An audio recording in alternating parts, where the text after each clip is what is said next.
My message was that AI is a key for inclusion.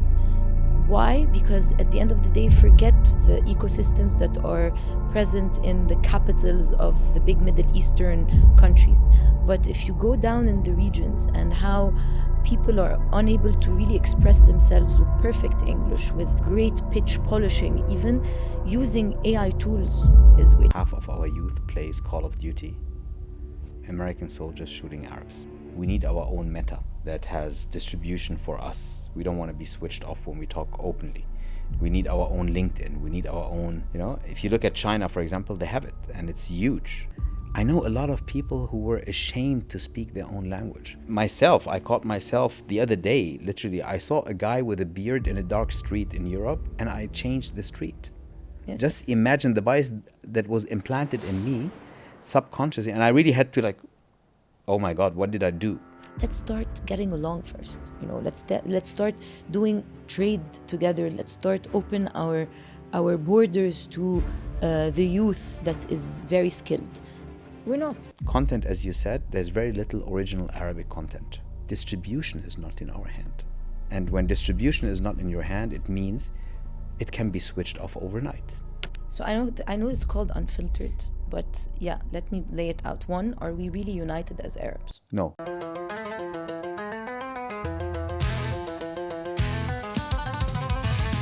Ahlan wa sahlan. This show, Unfiltered with Mohammed Chbib, cuts through the noise and dives straight into the thoughts, the ideas, and the raw perspectives of people that shape the future of the Middle East. Here's my promise. I won't ask superficial questions. I will dive into questions that no one else dares or wants to ask. And here's my second promise. I promise you a seat at the table with some of the most influential leaders in the tech space in the Middle East. And today's guest, she's not writing trends, she's shaping infrastructures and ecosystems. She's delivered a celebrated speech to the presidents of Egypt and France. She's the director of Plug and Play Egypt and co-director of Plug and Play Africa, and a driving force behind some of the greatest innovation deals shaping this exciting and growing continent. I call her the glue, as she sits at the intersection between founders, ecosystem builders, regulators, and corporates, driving innovation in a region that is seen, as someone has put it, as the next Europe. Her name is Karima El Hakim. We will dive deep into what is broken in this ecosystem, what is the potential of the ecosystem, what are functioning plays in the ecosystem, and how we can contribute to shaping it into becoming a leading region in the world again, like it used to be. Let's dive straight into it. Ahlan wa sahlan, Karima. Welcome to the show. Ahlan bik, Mohammed. Thank you very much for having me today. It's a pleasure.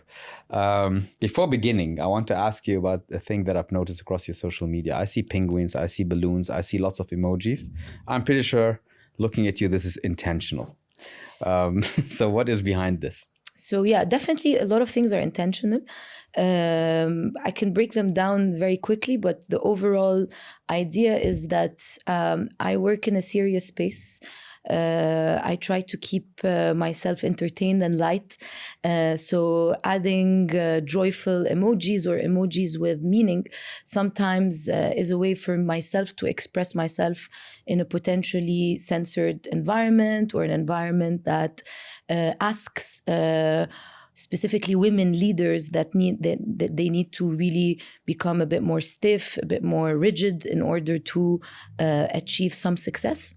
So penguins, very quickly, is a spirit animal that I embraced, given that as a young teenager, I was often in a friendly way mocked for walking with my feet out like this. So I have a flat foot, and I'm born with it.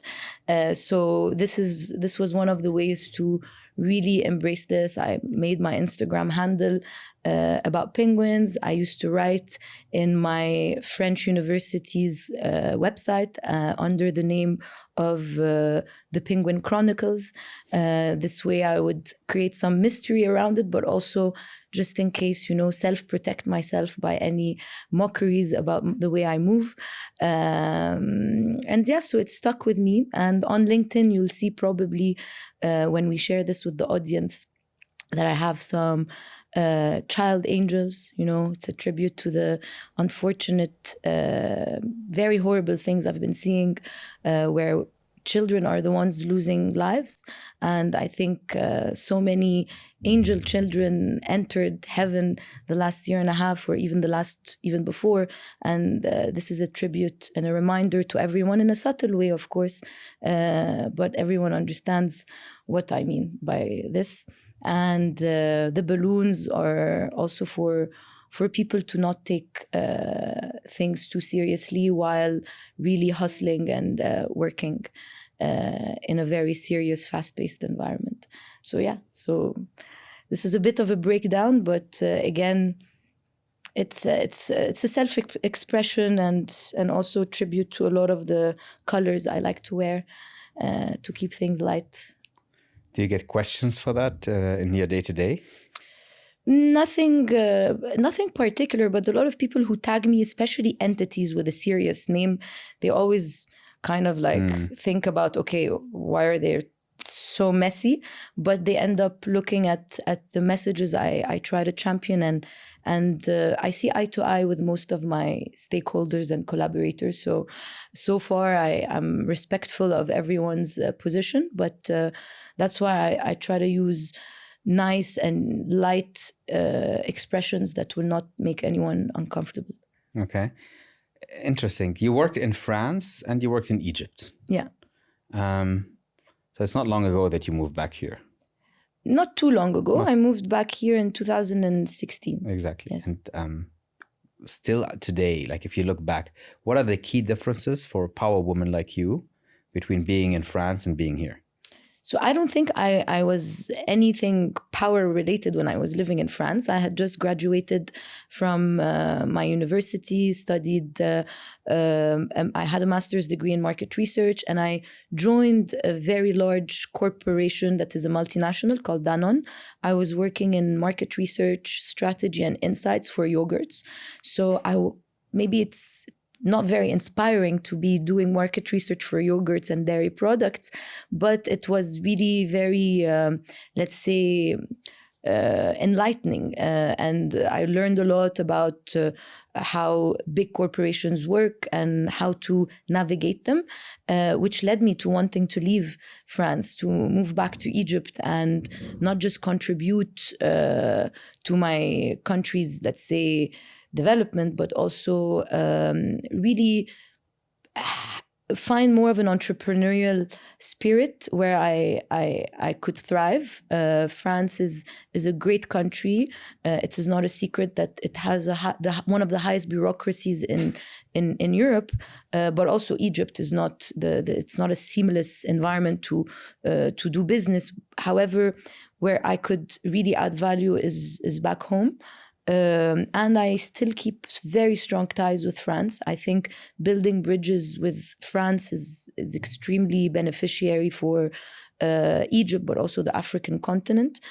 France is also very close to our culture, given that they contributed greatly to our Egyptology and really understanding our past. And I'm very French speaking, so it's a double-edged sword for me to really be able to communicate in France, but also in French-speaking Africa. So it's a natural partner to me personally, but also to the work and the startups and the corporates I'm supporting. That bridge is key. So not too many differences, but myself, differences for me where I'm able to thrive better. And yeah, I'm very delighted that I make that move back home, to be honest. Okay. Do you see, there's a lot of discussions recently that I have, and there's very few people that understand both sides. Let's say the old world and the new world, or as it was put recently as the Middle East is the new Europe. Do you see that? Do you see that the potential here outpaces now the potential that has been driving Europe, for example? And France and Germany, where I come from, is probably the two biggest drivers of Europe's growth. Do you think the potential here now, Egypt is obviously a big country population-wise, but let's take the GCC, Egypt as key regional players. Do you think we're now, it's our turn? Definitely. Well, we had our golden age that has been the longest golden age that any civilization has had, if you include also the ancient Egyptians.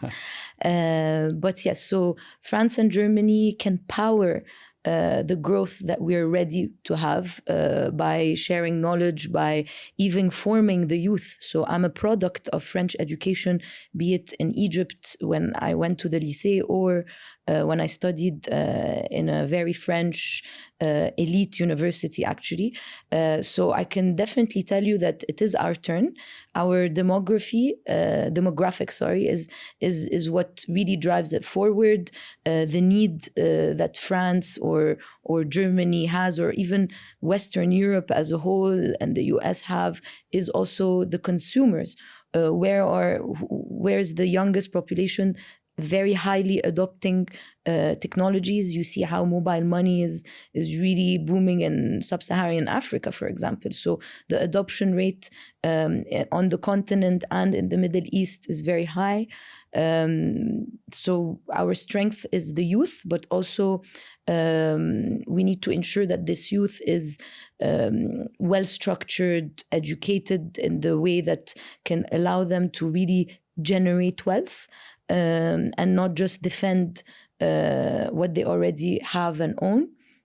And it starts also with really building bridges between the education systems, and starting to write our own narrative with our own language. So this is also something that I see through, because the Arabic language is so rich and it's widely spoken in our region. So there's this homogeneity. We have a homogeneous way of thinking by speaking that language. So it's also a secret weapon that we have, because we're educated with Western.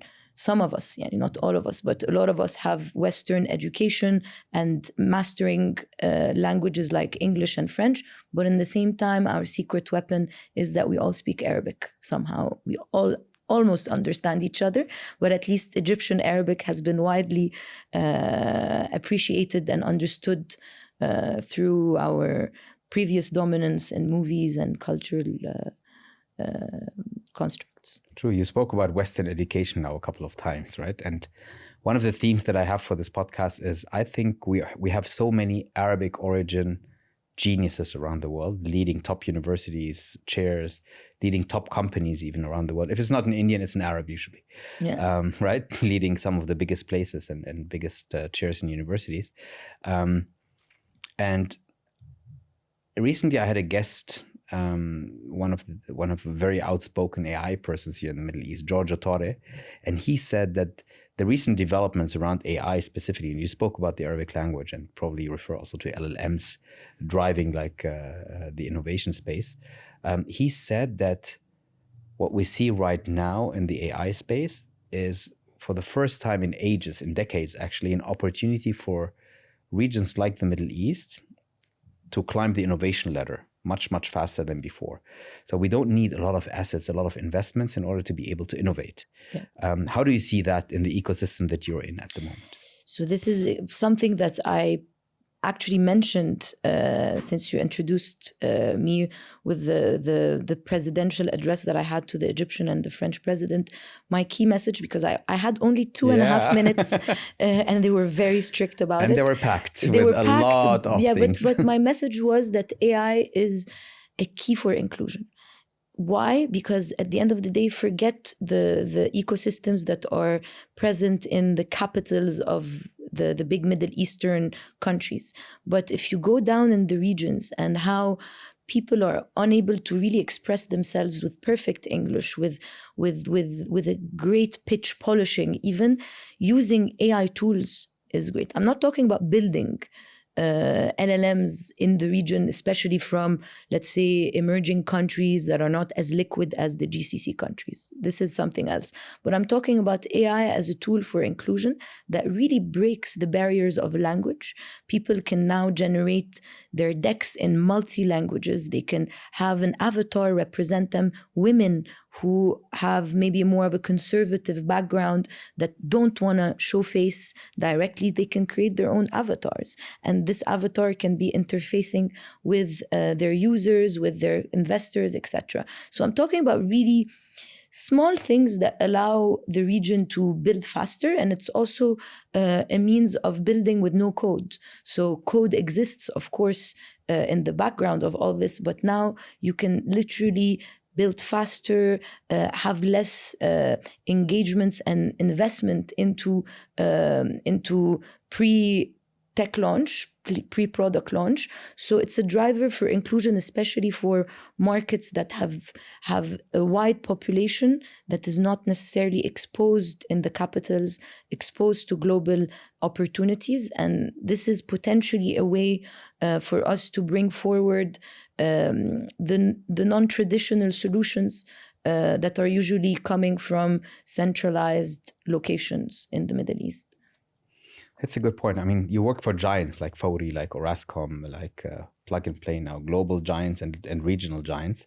And you're now in this investment space, and recently even like on a director level for Africa, not only Egypt.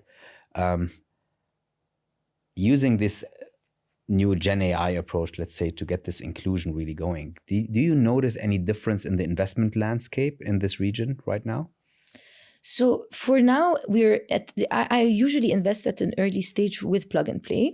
And we definitely appreciate companies who have embedded artificial intelligence that serve their core business. So really, if you're in the fintech space, lending space, are you using an adequate scoring model that allows you to use data sets that are alternative data sets, for example, to lend better, to de-risk your users that are potentially high-risk receivers of these loans?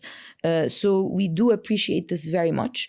We are also building on the other side of things AI centers of excellence, which connect really founders, corporates, investors, and public service innovators with solutions and tools from our network. So we launched our first center of excellence in the US in San Jose, and it's actually really targeting San Jose, the city. It was championed by its mayor. So it has a component of public services that really continue to build around universities, around local corporates, etc. And this is very good for emerging cities, for cities that are being built from scratch as modern cities, because Cairo is an ancient city, but we're building around it an administrative capital, another city on the north coast. I feel Cairo is now 7 cities, 8 cities, 9 cities, 10 cities, it's massive. whatever. It's massive, and there's so much room for innovations and for tools that will serve the end user. Everyone needs to really, at the end of the day, look at why are we building tech companies? We're building tech companies to add value to the end user. Who's the end user? It's the civilian, it's the mom, it's the dad, it's the professional, it's the employee of X company, so at the end of the day, we're serving humans. So if we're not really becoming people-centric in our thesis, and this allows AI to become relevant. It's not here to replace only functions, but it's here to really better the lives of the end user. Interesting. You mentioned your work in San Jose. With the recent administration change in the US, do you feel it actually in your day-to-day work?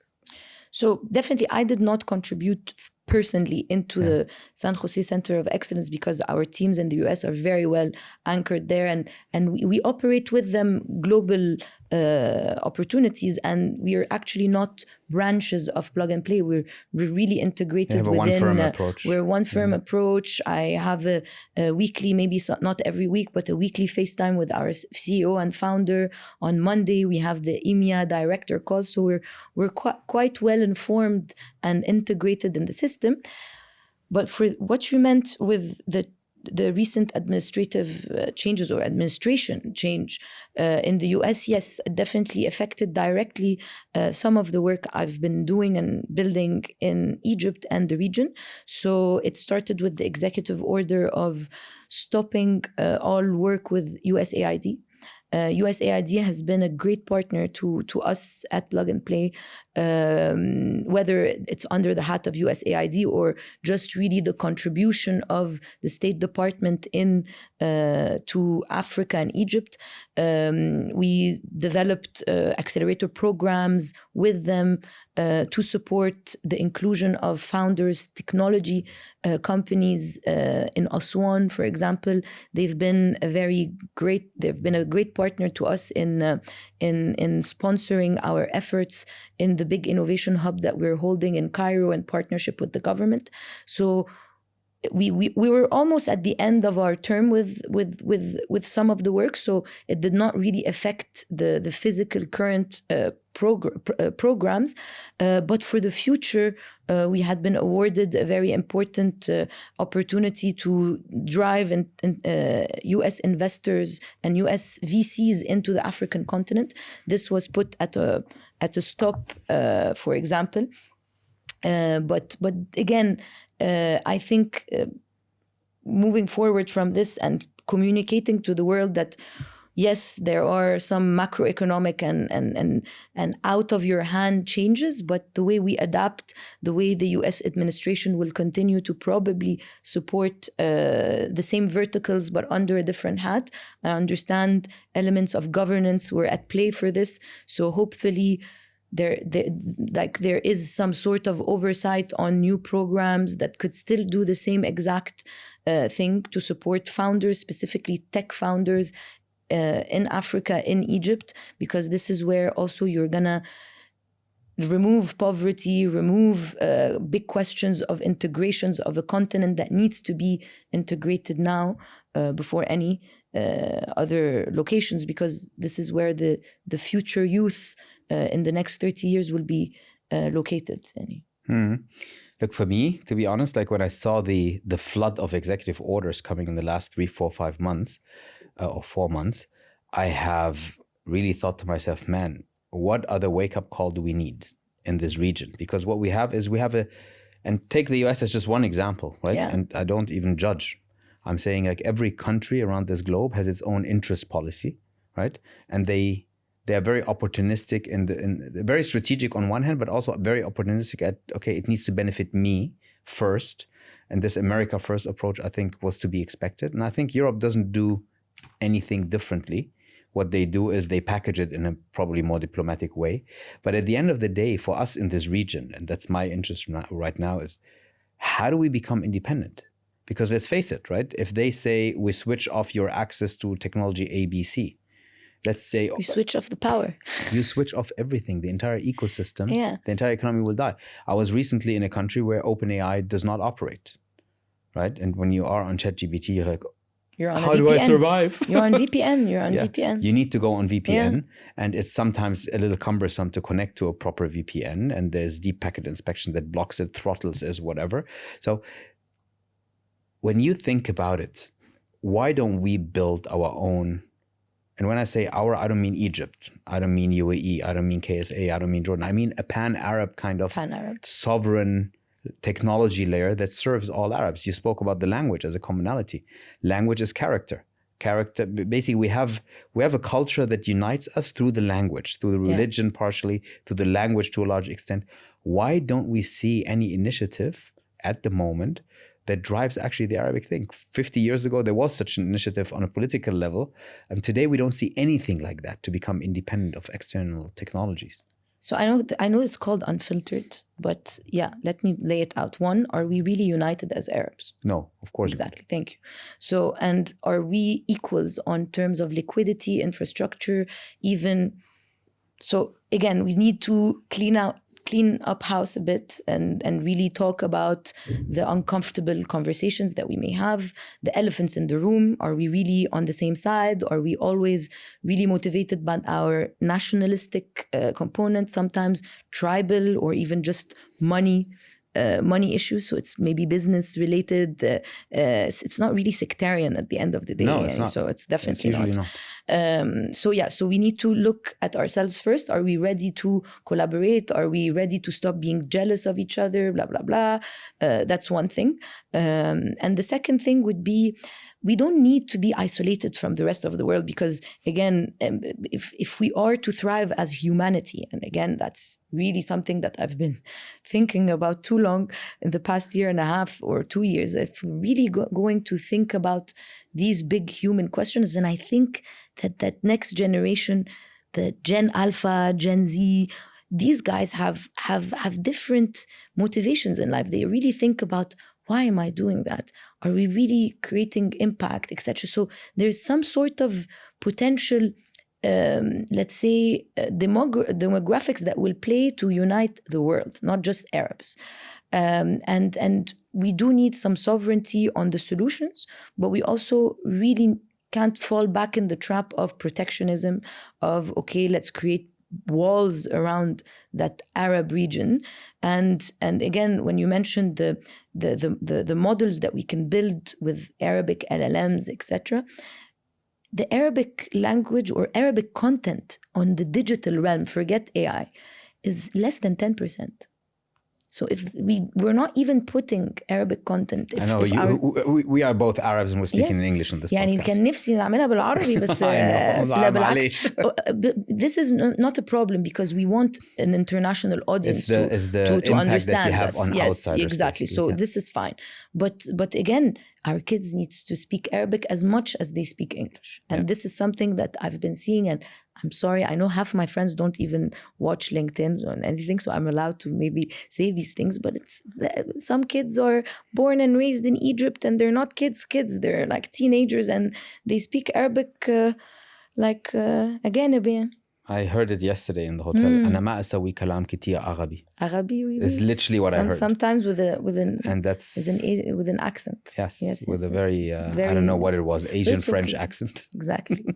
It's okay. It's the problem of privilege as well. But let me dive into that, because I have a theory about that. I grew up in Germany, right? And in the 90s, it started telling me how bad we are as Arabs, right? After the first Iraq War, everyone was bashing us in all the newspapers and all the movies. And we're not integrated in these societies. We refuse to take off the veil. Yeah, not only that, like integration means you give up your own identity, which is bollocks, right? It's something that we need to rethink. But we lived with this narrative, and then I know a lot of people who were ashamed to speak their own language. I mean, I caught myself the other day, literally, I saw a guy with a beard in a dark street in Europe, and I changed the street side. Yeah, your own bias. Just imagine the bias that was implanted in me subconsciously. And I really had to oh my God, what did I do? Yeah, right? yeah. This is stuff that is in us. And I think what's lacking right now, if I look at it, I see a couple of issues in our region, and I think it can be tackled with a combination of technology, really thoughtfulness on the political leadership side, and also on the educational front. I think we need to play together there. Number one, content, as you said, there's very little original Arabic content, right? Number two, distribution is not in our hand, right? And when distribution is not in your hand, it means it can be switched off overnight. Yeah. So your visibility, and there's a lot of examples, especially in the last 2 years, where you went from 100 to 0. I know myself, if I make a certain post, then let's say my average is 100,000 views, I go down to 50 in the same time frame. We're censored every single day. How do we address that? Because for me, that's the elephant in the room. Yeah. And I find it quite exciting to be with you here today, because I call you the glue in the ecosystem, at least on an Egyptian and probably African scale, between investors, corporates, regulators, and the wider audience. Yeah. Right? You bring it all together in the work that you do. And I think that's what we're missing. We're missing a vision to basically say, let's create our own distribution at scale. And I'm talking probably $100 billion that need to be invested in that. I'm talking about serious content, spoken content, audiovisual content, but also gaming content, which is where where the kids are, the Gen, God knows what you call them now. I I don't say even know alpha, anymore. but I'm sure there's a bunch of other. I don't even know my own. Probably I'm Gen X if I think correctly. I don't I'm know. a millennial, so I'm Oh God, good. you're one of those. You're one of those. No, but you know what I mean? Like, we need to tackle these big topics, because frankly, what does an accelerator program help me if I don't tackle the big issues that will shape the lives of my children's children in 30 years, for example? So let me tell you about, because you mentioned accelerator, you mentioned education. So I'm here again. Thank you for calling me a glue. I'm very delighted for that, because this is really, I try to bring people together without, and this is kind of also my imposter syndrome. I did not really build anything specific, but again, building ecosystems has become an achievement, I guess. But yeah, so I always live in this imposter syndrome, saying, okay, so I'm just really becoming close to everyone, making sure to find the synergies, making sure to identify the opportunities. And alhamdulillah, I'm a good communicator, so I put people at ease. So again, I try not to get censored, because I try to bring that light, emoji-driven kind of thing. So I'm not a threat to anyone. So this is also something I bring myself a little bit on a dumbed down phase, just for the first encounter, so that it's not really... It's a pragmatic approach. Exactly. It's a pragmatic approach. And accelerator programs have been labeled to be almost useless at some point if they're not delivered in the right way. And this is exactly what I build internally with our services and the provision of... We give global advisory standards to startups, to corporates, to governments, and we don't waste anyone's time.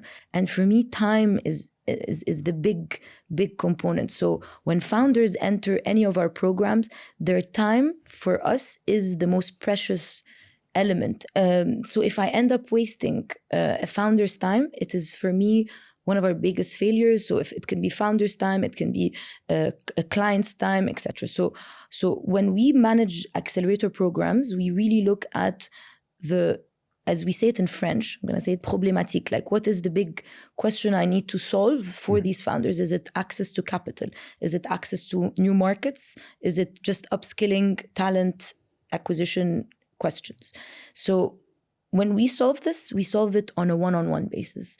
I really urge my team, and they're brilliant in delivering such a thing, to do as much due diligence to the introductions that we make as much as we do due diligence to the founders. So we study the needs very well.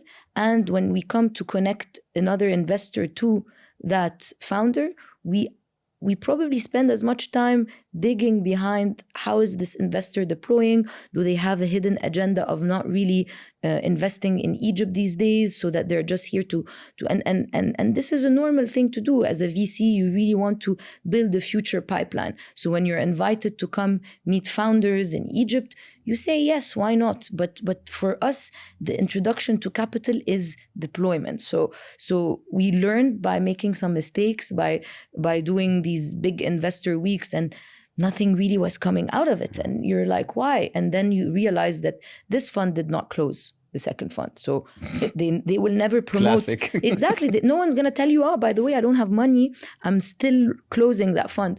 Sometimes now we ask them directly, do you have a deploying mandate now? Are you deploying, or are you raising and closing a fund, etc.?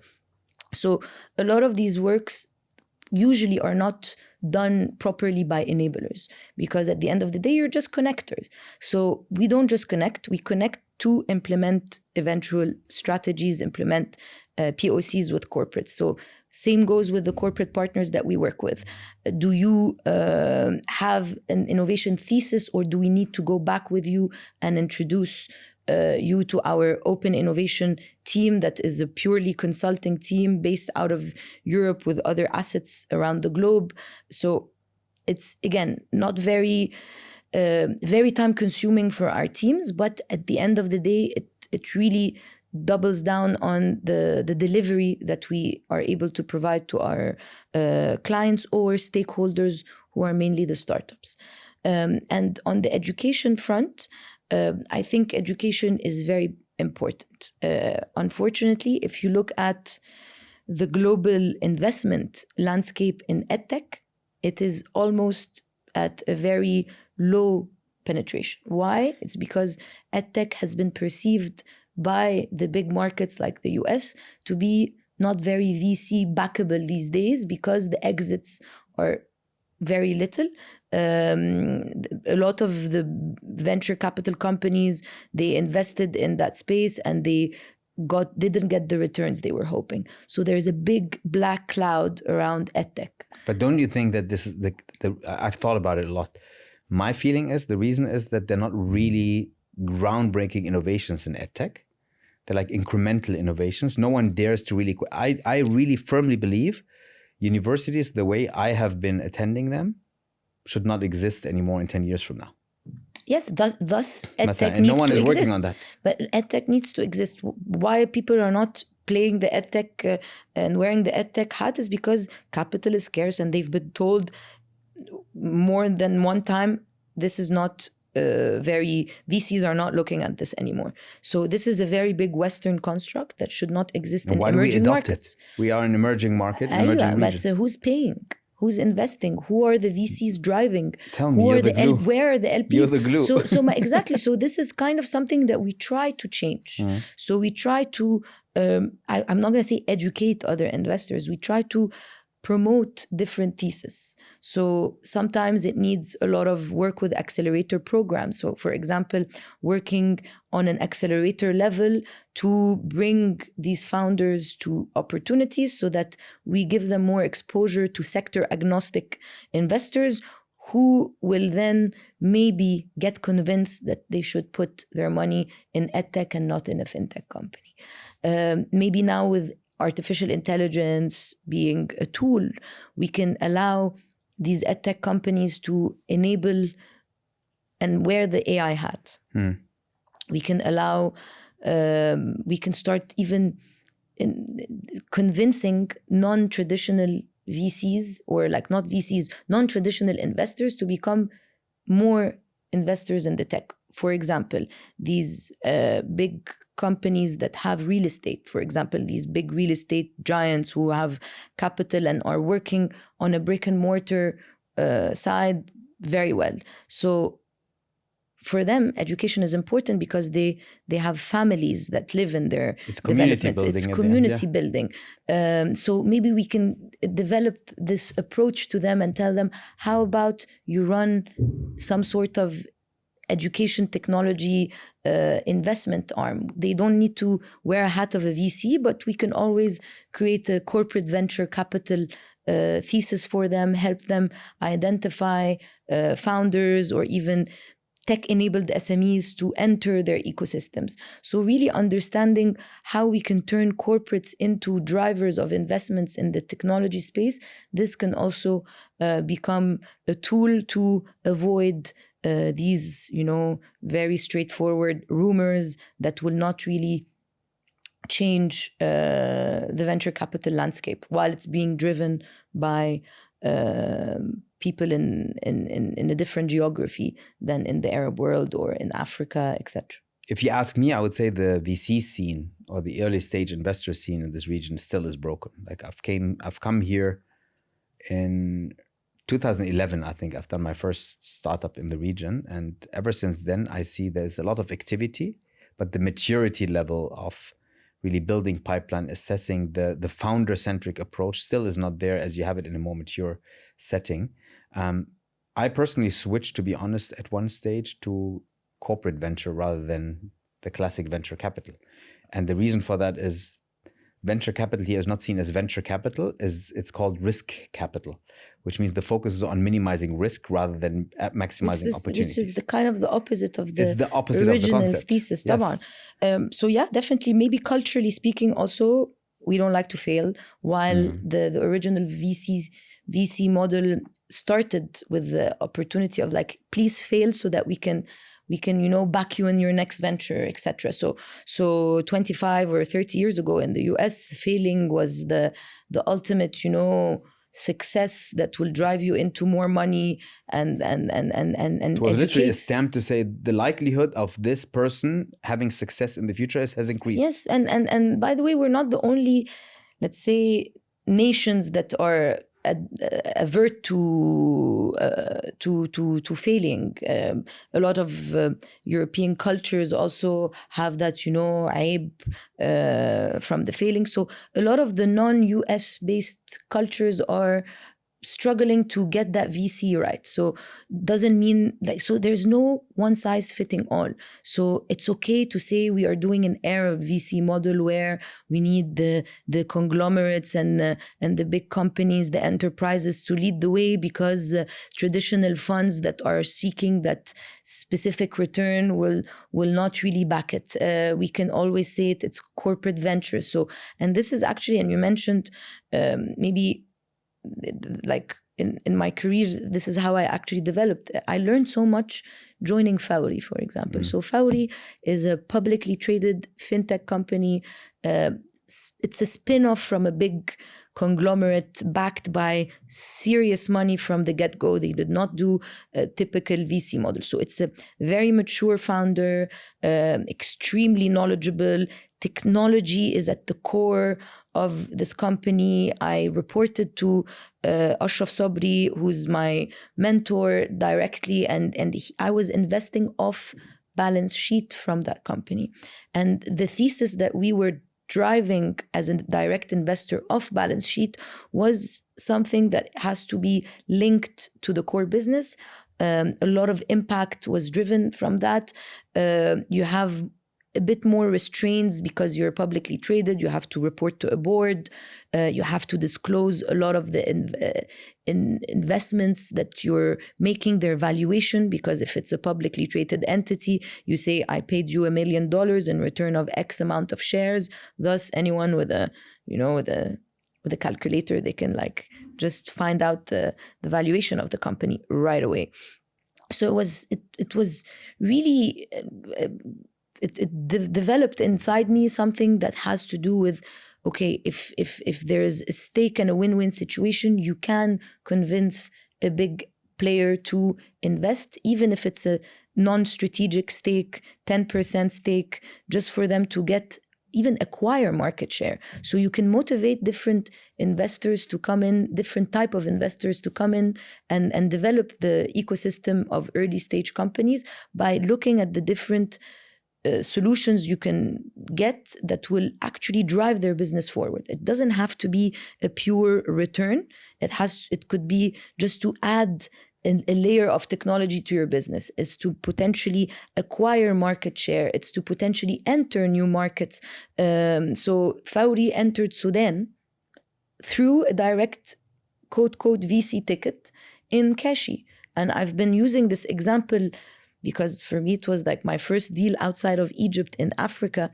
And it was not a small deal. It was a deal that had a cash investment, a tech support, a kind of thesis as well. How can Kashi be powered with some of the infrastructure that Fawry has already built? And now I'm friends with the founder. She's incredible. And she's a female founder as well.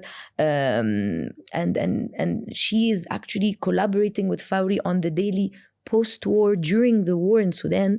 And now they're powering all the digital payments in the country. So they're saving lives technically, even if after the announcement of the investment, 2 weeks later, the civil war broke out, which is very unfortunate, and it's still happening today.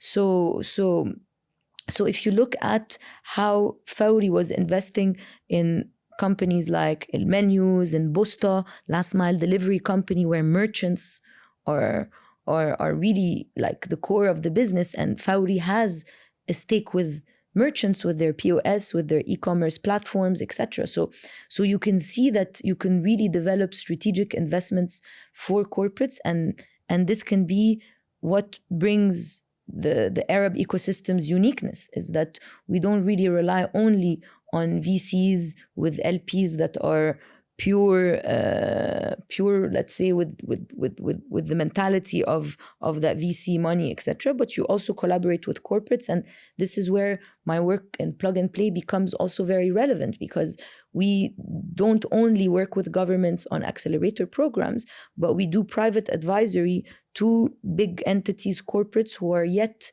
to develop an innovation thesis, but this innovation thesis can be mixed with a direct investment opportunity for them to invest directly, for them to open their markets, their company to early stage founders to test maybe a sandbox within their company so that they can play around, allow these founders to learn, and they also get they can acquire knowledge, they can acquire solutions, they can also acquire market share by working with these startups. Fully agree. I think if I just look at my career, the most successful businesses that I've built were strategic investments and not venture capital investments. And one of the things that I've been thinking about, and I'd like to hear your opinion, is I think to unlock really the development of this region, I think the key to unlock the development is exactly this approach. So the large corporates, the family conglomerates, the family offices even that have accumulated wealth and don't know what to do with it. Because the biggest challenge that I see now in the economy is everyone talks about digital transformation. No one knows what it means actually. And then you have political structures within organizations that prevent you from running fast because people sit on their chairs and want to protect the decision of yesterday and justify it, right? And I think what you need is, and I've done it even 20 years ago in Germany even, right? There was a transformation, there was a consulting project, they got externals, and then I came in and I said, listen, this will only work if you create a Chinese wall between the existing org structure and a new structure that I will build for you, and this new structure that I will build for you will transform the business. And I think this is a model that works because it takes politics out of the picture, puts enough cash into a new model that is strategically relevant so that you leave them alone and you basically have then a chance to attract talents that are founder talents or startup talents that usually would never join a corporate. So you open a market for a corporate on the employer side that doesn't exist before. And I think this makes the difference. And the startups that work with these corporates become with a strong tie, either equity tie or a very big contract, commercial contract. They know they're making money off of them. So when this happens, there's transfer of knowledge by just having these people exchange on the daily, on this, and the dynamics become real. And I will tell you this, and this is something that I think our founder and CEO, Saeed Amidi, brilliantly achieved. He built that open innovation corporate network next to the VC arm where we invest and have skin in the game in these companies, and next to the corporate, the accelerator programs that we run on behalf of either big corporates or governments, because in emerging markets, the budgets that you need to really do a macroeconomic, just sector agnostic, pure play accelerator needs to come from the public sector before the private sector starts to jump in. Is quite brilliant, because at the end of the day, you really have a connection with the founders via your leadership in early stage investments. The corporates, they also see that you invest in these companies. So they know that you're not just managing, giving them, a PDF. It's all about skin in the game. Exactly. And what we also do is operate. And this is very rare. So for a consultancy company to give you the final, next steps, solutions, here's the white paper, as per our multi-hour introductions and interviews with your corporates. No, we give you that paper, but we implement the strategy with you. And this is something that you rarely see, just because we're a team of young people that are really agile and we work on localized ecosystems as well. So we have global access to our teams that are based anywhere in the world. And in the same time, we have local leadership connections on the ground. We are a big team globally. We're like maybe 800 plus, and on the venture side, the people that source deals with startups are 200 people sitting anywhere. You have in our 43 markets, by markets, I mean 43 countries. And we have over 60 locations, which in Europe, for example, is split in cities. So that approach allows us to really drive these ecosystems by connecting these corporates. Something else, and maybe I'll end on this to close that corporate side, is the verticalized knowledge. So we understand that locations have specific verticals that they work on. So in Germany, for example, it's not only, we're not looking at the national map, but we're looking at the city map. So Stuttgart is our city for industry. We have a startup Autobahn program there. So we have an innovation hub where we hold an expo with all the automotive companies, and it's called Startup Autobahn by Plug and Play. In Munich, we have a very big center for health. Life sciences. So life sciences, but also health insurance. Paris, we have BNP Paribas as our anchor partner for the past 7 to 8 years, maybe, I'm not sure. And then we also have retail there, because why? French retail nation, but also a very big banking hub for Europe. Egypt, the Middle East, we're backed by public sector. Why? Because this is that where... That would have been my next question. It's a different model. No, it's a different model. And because we have a message to bring to the ecosystem. The Egyptian government trusted our work and brought us specifically to run one of their, jewels inside Cairo. And the main message was to tell the early stage ecosystem, you don't have to run around and find yourself in the GCC without just running after capital. We can bring you global enablers, global investors that will facilitate your growth. Zero equity, zero fee for the startup. It's fully sponsored by the Egyptian government and its affiliates. So the Ministry of ICT and its development arm, ITIDA, is our main backer. Obviously, we also had USAID give us their trust as well when we launched, and the National Bank of Egypt. The National Bank of Egypt, the largest Egyptian bank. I'm not here to do a promotional video for them, but they are actually really developing solutions that will serve the founders through the work that we've been doing together with them. They developed something called NBE clinics, where they actually sit with the founders, etc. ITIDA, I don't want to even start, but they are the main drivers of the ecosystem for tech.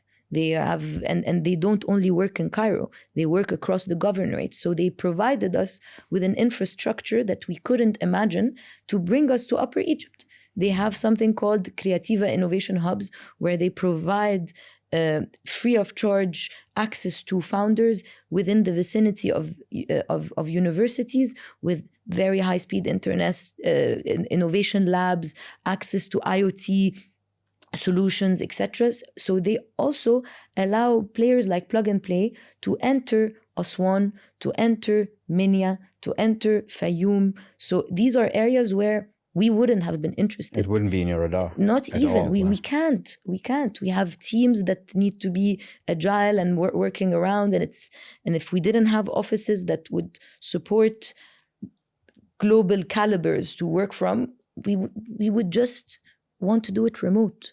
طبعا. So we do hybrid. ليه بالعكس, we want to get our hands dirty.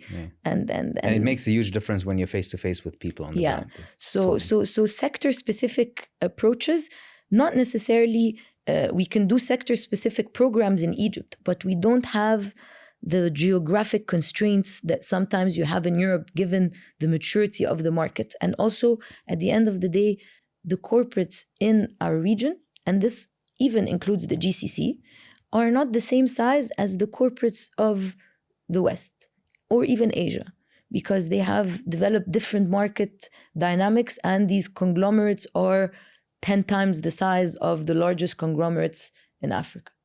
Just by nature of history, of governance, of where's the decision making is happening, from where is your siège social, or like your HQ, where do you sit? Where's the decision maker sit in the multinational scope? And that's a good point for me, because it's a transition to, now we spoke a lot about the Egypt ecosystem that you're building, and in Africa as well. For me, an outsider, and I would consider you an inside outsider. I'm pretty sure you have a view on Plug and Play in Abu Dhabi, for example. Of course, we're in Plug and Play EMEA. We're very close. Okay. Yeah. What would you change in the ecosystems, let's say, and not necessarily leave plug and play out, because I think you have a model that is unique in the entire ecosystem. And I love my employers. I don't want to piss them off. Although we're unfiltered, but we are unfiltered. But no, but we always self-criticize ourselves. And it's no. Look, there is, in terms of tech ecosystems, right? There's Saudi Arabia, there's UAE, there is the historic one is Jordan, I would say, in the Middle East, because of the most resilient one. The most resilient one as well. And adoption of sustainability stuff too. And then you have Qatar, Doha.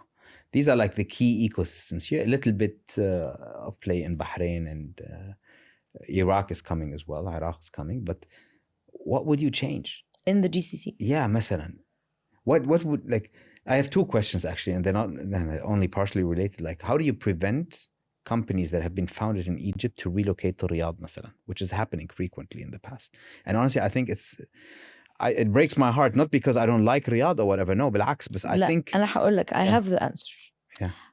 I would ask the capital funders, so the funders of that capital, so PIF, PIF, whoever, to cut us some slack, in the sense, the terms that they provide when they invest in Egyptian founders, they should start looking at, okay, do we really need to ask the CEO and the C-suite team, all of them, to move as a prerequisite to receiving capital? Because people now can build from far. Of course. So this is one thing. Why is it happening? Why do they do that? What do you think is the intention? Because they don't want to compete. They don't want to invest in the competition of their own companies. So they want to turn, that's my opinion, they want to turn some of the founders into Saudi founders, so that when they say, okay, so I'm investing in an Egyptian founder, but he's a Saudi company, so I'm not really killing and cannibalizing on my own ecosystem, which is fair. Okay, so that's my potential. So however, you can add some protection clauses, for example, like on competition, on when you come and enter the Saudi market, you enter it a specific way, etc. Or at least they provide the capital that is sufficient for companies from Egypt to move sustainably and enter Saudi in a way that is profitable. Because at the end of the day, it turns into a massive, show, and you end up having companies saying, okay, but now we can't see road to profitability because 1, 2, 3, 4 is happening. I need to relocate, and I have to hire X amount of locals who are costing me 10 times of my potential back office in Egypt. So there needs to be a conversation between the big sovereign funds, between the ecosystems, and this is where we stop competing. We need, as Arabs, to stop competing, because if we start competing with each other, we did already compete with each other, but we will never achieve that leadership that unites us against any external threats or any new macroeconomic, feelings. And even the youth and the population will start appreciating this, because I think across the board, we all want to be united. Really. It's a feeling that I've and people saw it much stronger now, recently, because we're really waiting to have, we don't want to see each other fall. No, we have joint vulnerability. Maybe 5-6 years ago, when you saw the rise of Saudi, you're like, yeah, let's wait for the next mistake they make. No, we want them not to have any even small trip, because they're the ones that are, in Arabic we say رافعين راسنا on the global investment market. We are happy that they're succeeding, and we need them to succeed more than ever. Why? Because now we're countering people who dislike our Arab identity. So بالعكس, we want to unite, but let's start looking at the small conditions that we put. And this is just very unique to Egypt, because Egypt has been seen as the main competitor to these ecosystems. Why? Egypt is a big talent pool. It's a very big talent pool. Exactly. It's a big talent pool. So let's see, should we acqui-hire each other? No. Should we really continue to drive local ecosystems forward? Well, let's open borders. Let's see how we can open borders for tech. Why are we creating visas and issues and regulatory constraints for anyone to enter? Why don't we give a regulator the stamp to be allowing an Egyptian company to work in Egypt, and then this stamp will be good enough to work in Morocco, good enough to maybe like the additional European control. Union that now launched the بالضبط. European LLC pretty much. بالضبط. So cyber security controls that are almost the same for everyone, so that we can push forward a cyber security solution creation. Why? Because cyber security has been dominated by people that might not be working in our favor. Our closest friends, let's put it that way. No, but it's true. Cybersecurity is super important with the digitized world. Why are we not really trying to develop this as a sector before everything? Everything. And we can develop it if we open border on cybersecurity. If we allow... You need to make it commercially viable, and you can't make it commercially viable if you focus on UAE only, or Saudi only, or Egypt Bahrain only, or Egypt only. The market is not big enough, and Europeans won't buy Arabic cybersecurity, period. Right? But that's, I think... I've been muttering my head really around, like, who will work on this unification and opening up of markets? I don't think the policymakers are the right people to drive it, because they don't feel the pain point. Like, I'm always someone, as a founder, I'm always someone that is driven by customer pain points. So for me, my customers are my ecosystem participants, predominantly founders. And, you know, how do I enable founders to operate in the most effective way? Isn't it... And I guess I ask myself, isn't it advisable to collect a group, let's say, of 100, 150 really prominent ecosystem participants from the various key countries, let's say 4 or 5 countries, and start setting standards, standard demands, and really drive policy making by a joint approach? Like, you know, there is something like the Model United Nations. Let's call it the Model United Tech Arabia, and create something as a grassroots project, pretty much, that basically says, this is how we would like to shape it, and then start interacting with the policy making to try to drive this as a unification effort in technology. So definitely collaboration and getting all these people together in a room is super useful. But again, by the way, policymakers are usually, and I'm talking for parliamentary basis, coming from the people. If you have the people that will eventually vote these laws, or supposedly, if it's the right thing to say, supposedly the representatives of the people, members of parliament. But this is a small challenge to the meaning that the policymakers are not in touch with the end users. That's also depending on which policymakers are we talking about. The second thing is, and I'm saying this not to also like think like I'm promoting my friends at the regulators, but the Egyptian regulators, specifically the Financial Regulatory Authority, which is the non-banking financial institutions regulator, has been so close to the ecosystem, has been doing so many one-on-ones, Q&As with the public, and its current chairman is actually quite a character, you know. He's very charismatic, he's very vocal. I took him with us to GITEX Dubai to sit on a fireside chat. He was very open. We brought him into a roadshow in Egypt to speak to the fintech community once they announced the fintech law being now open for business. You know, now you can acquire a fintech law to start a lending through a microfinance or an SME lending entity in a digital way. And they also gave licenses to EKYC service providers to power this entire new law. And these EKYC service providers are Egyptian EKYC companies. One of them is a portfolio company. So it gave, when I came to report back that one of our portfolio company to my general partners in the US acquired a license from the Egyptian regulator, the first startup to acquire this license, they were so pleased. They're doubling down on this investment. They're doubling down on Egypt, specifically the B2B fintech space, because they saw that the regulator is doing something. So definitely cross borders we need, and we need to also get the countries at the same level of innovation, because you can't create laws and licenses when you have countries with mobile money and Web3 and there's like the digital currencies being at the core of their while other countries are banning this. I was saying, okay, we don't have digital coins or crypto. It's in Egypt, it's forbidden. Literally, Crypto? It's illegal. I didn't know. It's illegal. Crypto trading, you mean? Yeah.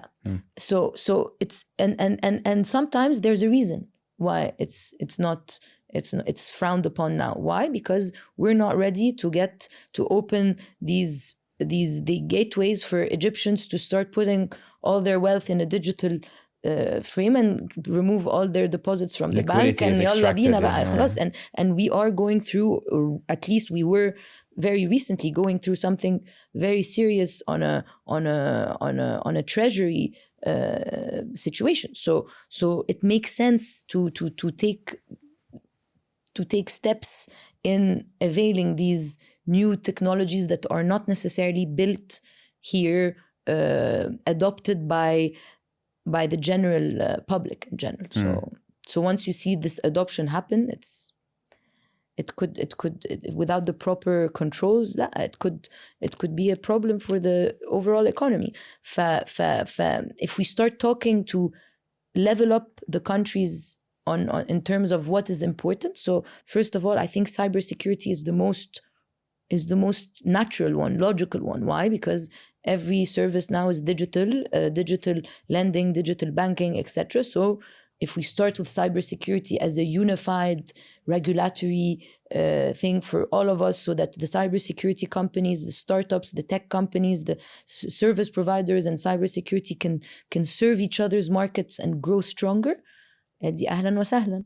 If not, let's do مش لازم crypto. So the things that we don't see eye to eye with doesn't have to be the center of this. It can be remittances. It can be rails for I don't know, e-signatures, for example.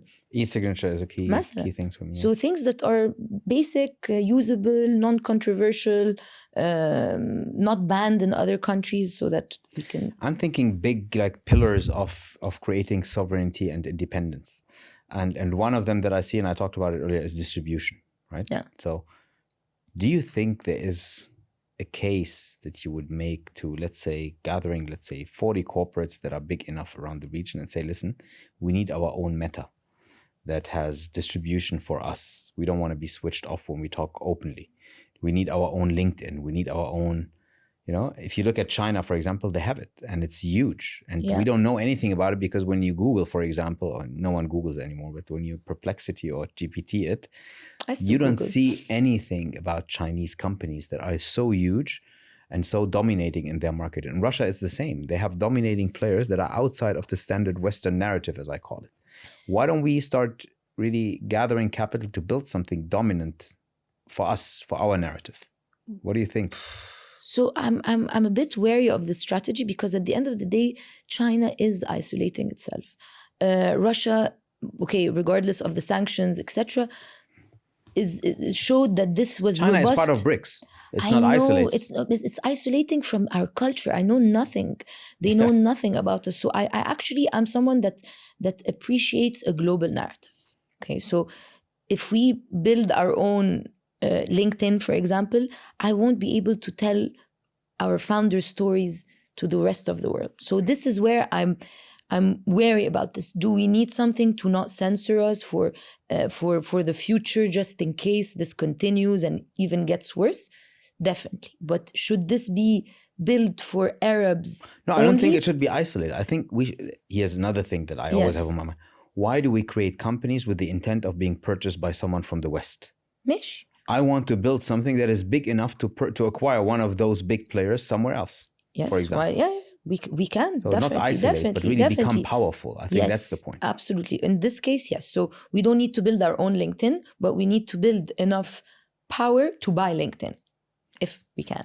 But LinkedIn is owned by Microsoft. I know they wouldn't sell. Yeah. It's an important tool. But I mean, yes. So we don't need to do that. And maybe I'm wrong because at the end of the day, we will see some sort of, let's say, disruption that will happen, and we will be like, ugh, Why didn't we build our own platforms? But برضو, we're seeing this with the schemes. So locally, people are building local schemes like payment schemes, rails so in Egypt, we created Misa.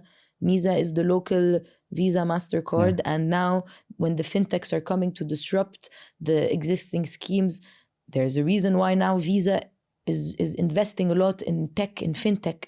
We operate their Pan-Africa accelerator for fintech, for example, and they're putting skin in the game. They're acquiring shares in companies. They're investing directly because they see that there is an imminent potential threat to the traditional schemes, and if we don't collaborate and talk to each other, this will eventually be a place where they need to acquire market share or lose market share. Definitely, yes, I would love to have that Arab unity, but let's start getting along first. Let's start doing trade together. Let's start open our borders to the youth that is very skilled. We're not. People are lining up in front of embassies trying to get a visa bans here, visa bans there, that from the basics, yeah. Even with Africa. Like with Africa, we're building a big center to attract scale-ups from Africa, but having a Nigerian male apply for an Egyptian visa is quasi impossible. They get rejected for potentially security issues, or we don't have these open borders with some Nigerian company, other African countries. So how come we're not able to bring the humans who are going to make the decision of either investing or opening a branch or selling their service in a country if they're not able and they get rejected before traveling? And at the end of the day, we need to go back to thinking people are the core of everything. Everything is decided by a human. This human has a family. They have a life before they enter the office. They finish work. They go. They have a hobby. They have something. So these guys, when you reject them at the borders or you tell them, oh no, you need to apply here to enter your neighboring country. لا يعني فاهم قصدي. Honestly, that's probably the thing that I miss most about Germany. I could literally step into and I've done it. Like you go into your car and you drive and you end up having seen 13, 14 countries in like your summer break, for example, in a very easy way without anything. Like there is no border. All of a sudden you're like, why are the signs on the highway green, not blue anymore? And then you're in France, right? Yeah. That's one thing. We're getting towards the end actually. And I have a standard set of questions at the end. Of course. So question number one is, which book or piece of media changed your life profoundly? Anything you've consumed in terms of books, audiovisuals, games even, whatever it is. Changed my life? Or it left a profound impact on your life. Okay, so movies. I've been watching, like, I think animal related movies. So Free Willy really shaped me as a child.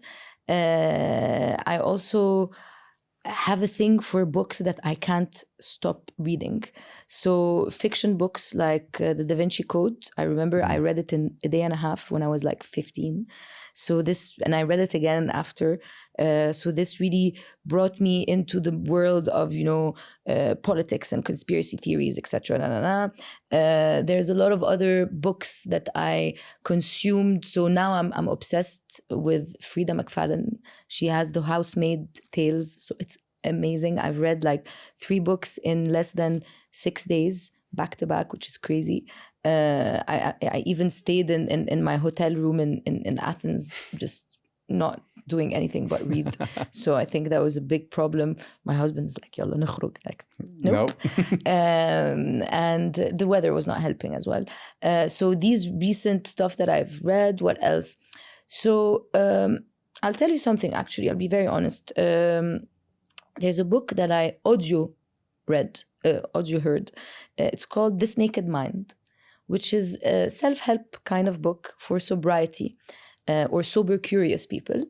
And I think this substantially affected me because it worked.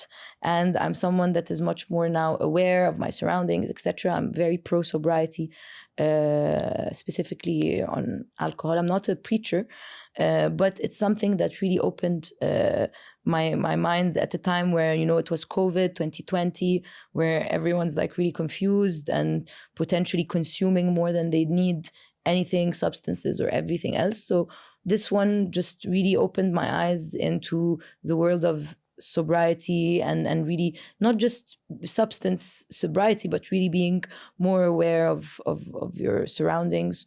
So I'm very versatile. I don't have a. I asked for one book. I got a library. I love that. Sorry, I you got library. everything. I said I can't have one book. If I tell you Free Willy shaped my life, I think like, I don't know, my friends will be like, yeah, you could do better than this. Oh, this is authentic. And you didn't share these questions, so I didn't get time to it's think. Good. It's good. Next. So I guess we touched upon it a little bit, but let's say you had 500 million to invest. In what would you invest it? In tech? In Arabia. In Arabia? That's my only condition. In something related to our region. I'd build schools in areas that are not getting good access to education and brick and mortar, but ولا tech, ed tech, ولا أي حاجة. Like, go back to basics. Schools for that alternative education schools. They're not just the buildings. Yeah. Just schools where people can really be themselves, like get exposed to art, technology, entrepreneurship at a very early age. I think schools, and I always wanted to be a teacher, of school teacher too. And I think one day maybe I'll second career. Why not? Yeah. Wallahi li. So the last one is one thing you should remove from your life right now in order to continue growing.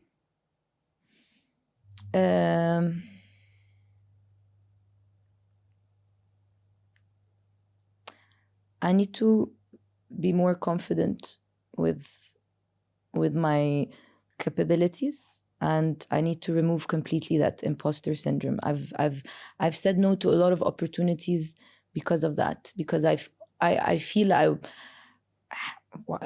not the best person to do it. Maybe this. Crazy to hear that from you. Yeah, I know. A lot of people think that, oh, يلا سلام بنزل بقى on stage and be like super confident. You excited the French president. He took notes while you spoke for like 2 minutes. He took notes. I'm sure he's like saying, okay, loser. Come on. But I think I need to work on myself on this, and to slow down. Slowing down is key. Finally, and that's the last for today. Flip the mic. Ask me anything. If you had $500 million to invest in Arabia, where would you invest? It's a boring answer, but I would invest it in education. Yes, so it's copycat. Huh? I know. See, but probably not bricks and mortars. I would probably invest it, and that's the twist to my answer. In tech? No, I would invest it in gaming. Okay. Why? Because half of our youth plays Call of Duty, American soldiers shooting Arabs. That's a disaster. My kids are never gonna touch. And like, that's crazy for me. Now, if you create good games, and that's probably the one thing that I really, really would stop anything else for, create a game franchise that has subtle education that allows us to conserve our values, our heritage, and our learning of our culture, our history, and our heritage. And I think that is the thing that I see as biggest risk for our region. Very nice. Very good answer. Better than mine. It's education and with a twist. Thank you so much for being here. This was super exciting. Thank you so much for having me. Thank you, Mohammed.